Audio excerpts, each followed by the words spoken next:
예, 여러분 안녕하십니까?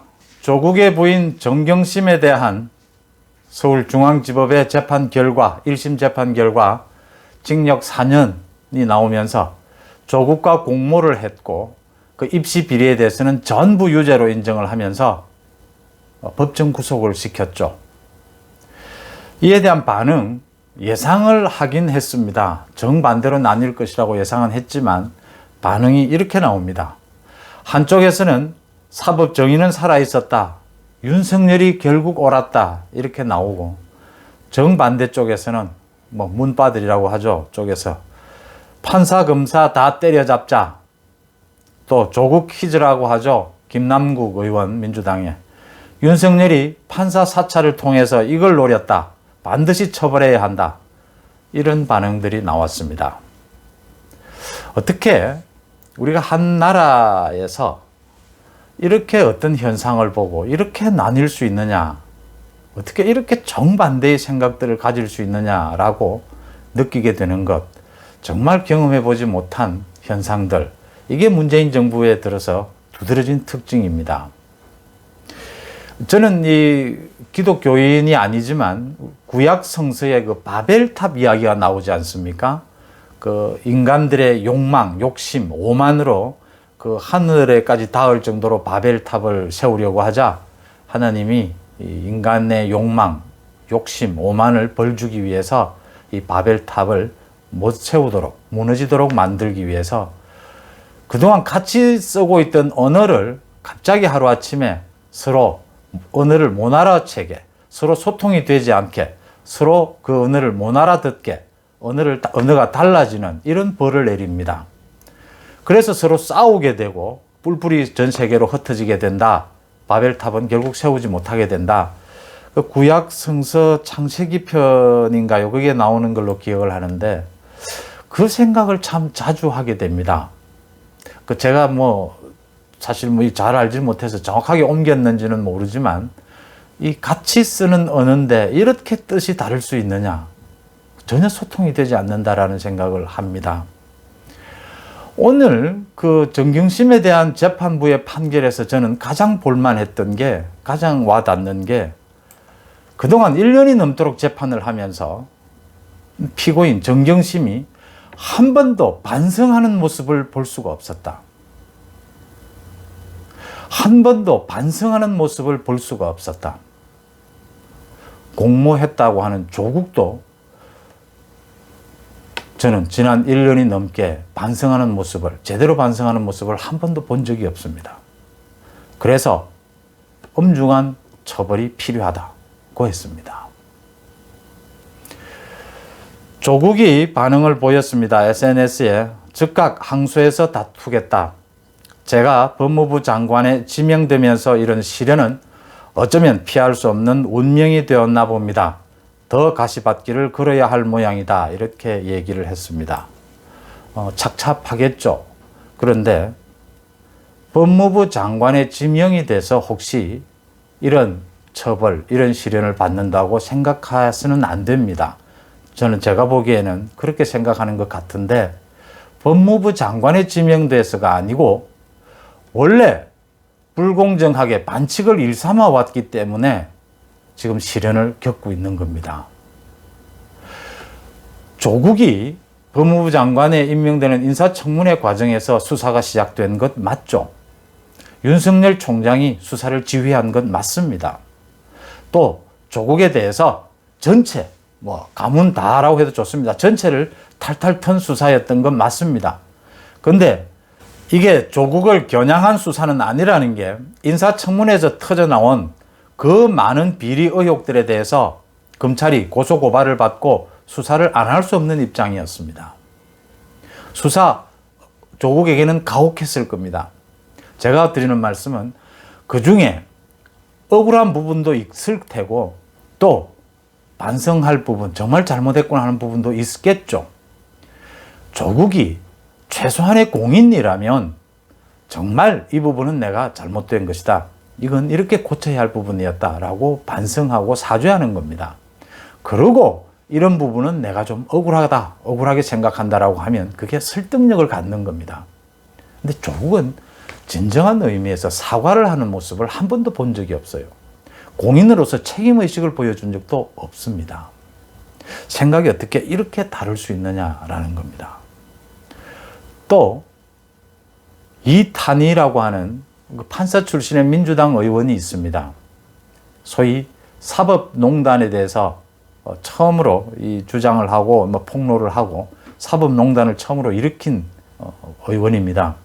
이탄희 의원이 불쑥 한 신문과의 인터뷰를 통해서 양승태 대법원의 사법농단 의혹에 대해서 지금 김명수 대법원장이 사법개혁을 하겠다는 약속을 배신했다라고 지적을 했습니다. 김명수 대법원장을 작심하고 비판한 겁니다. 왜 이 타이밍을 잡았을까요? 어제는 대통령이 김명수 또 대법원장을 불러서 간담회를 가졌는데 왜 이 타이밍일까 하는 생각을 합니다. 지금 이탄희 의원이 지적하는 건 이 부분입니다. 사법농단 의혹을 받는 판사들이 다 드러났는데 지금 대법원장이 아무런 조치를 취하지 않고 대부분 판결에서 무죄를 받고 복직이 되고 있다. 지금 사법농단은 다 잊혀져 가고 있다. 이제 그 판사들에서 탄핵이라도 국회에서 추진하겠다 이런 얘기를 하는 겁니다. 그러면서 사법개혁을 꺾은 건 양승태 대법원이 아니라 오히려 김명수 대법원이라고 직격탄을 날렸습니다. 재판에서 판사 출신 아닙니까? 판결에서 무죄를 받고 모든 국민이 지켜보고 있습니다. 그 사법농단이라는 게 아무 내용이 없는 것을 억지로 껴맞춘 거여서 다 무죄 판결을 받고 원래 판사의 자리로 돌아가고 있습니다. 그 사실 무고를 한 부분이 아닙니까? 무고라는 의혹이 더 심한 것 아닙니까? 그걸 어떻게 이렇게 볼 수 있는지 이제 김명수 대법원장까지 공격합니다. 이제 김명수 대법원장이 제2의 윤석열이 됐습니까?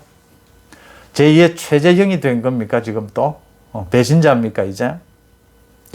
어떻게 이렇게 소통이 되지 않을까? 생각이 다를까 하는 생각을 하게 됩니다. 말도 많고 탈도 많은 변창흠 국토교통부 장관 후보자. 오늘 국회 지금 청문회에서 지금도 열리고 있습니다만 이런 얘기를 했습니다. 여성인 경우에 화장을 하거나 이런 것 때문에 모르는 사람과 같이 아침을 먹는 것이 참 조심스럽다. 이런 얘기를 해서 또 성인지 감수성이 있느냐. 그러지 않아도 말끝마다 비난을 받는데 또 이런 비난을 받았습니다. 근데 중요한 건요. 왜 이런 말을 했느냐 하면요. 변창흠이가 과거 서울시의 그 건설사 사장 시절에 쉐어하우스 입주자에 대해서 못 사는 사람들은 밥을 집에서 해먹지 미쳤다고 사먹냐라고 말을 했지 않습니까? 그래서 비난을 받았는데 오늘 그 비난이 쏟아지자 그 답으로 여성인 경우 화장을 해야 되기 때문에 모르는 사람들과 같이 아침을 먹는 게 조심스럽다. 그래서 밖에서 밥을 안 먹을 거다. 이렇게 대답했다는 겁니다. 이게 어떻게 어울리는 말입니까? 이거 질문과 답으로, 해명으로.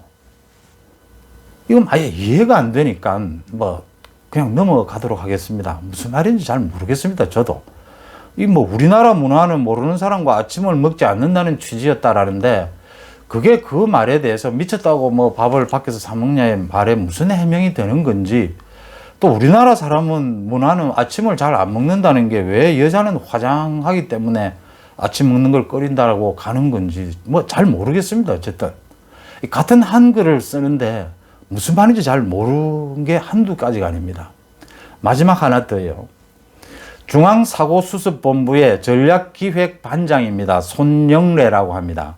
손영래가 이제 백신 미확보에 대해서 자기가 좀 총대를 메고 나섰습니다. 오늘 뭔가 좀 한 건 해야 되겠다 생각했겠죠.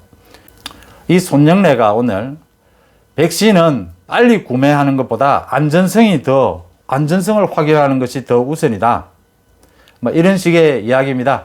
지금 몇몇 국가, 우리가 맨 먼저 백신을 맞을 필요는 없다. 접종할 이유는 없다. 몇몇 국가에서 백신을 접종하는 것을 지켜보고 안전성을 확인한 다음에 우리가 백신을 맞는다는 것, 그거 괜찮은 것이다.